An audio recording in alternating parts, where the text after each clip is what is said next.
पावसाळा आला म्हणजे पावसात भिजणं आलं, पावसाळी सहली आल्या, कांदा भजी, गरमागरम मॅगी आणि त्याबरोबर आली आजारपणं. कारण पावसाळ्याच्या वेळेस ना आपली इम्युन कमी झालेली असते.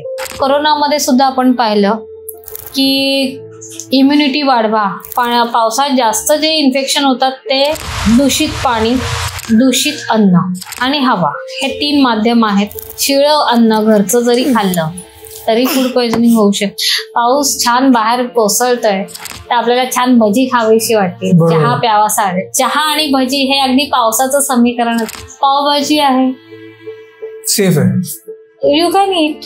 तुमचा घरचा फ्रीजर मधला बर्फ वेगळा आणि हा बाहेरचा वेगळा. हे रम, विस्की ही जेवढी अल्कोहोलिक ड्रिंक्स आहेत त्याच्यात भरपूर कॅलरीज असतात. कॅलरीज वरून तुला त्यातला फरक तुला लक्षात यावा म्हणून सांगते. जर मी 1 ग्रॅम साखर खाल्ली तर मला 4 कॅलरीज मिळतात. पण 1 ml जर ब्रँडी किंवा बियर, विस्की घेतली तर तुम्हाला 7 कॅलरीज मिळतात.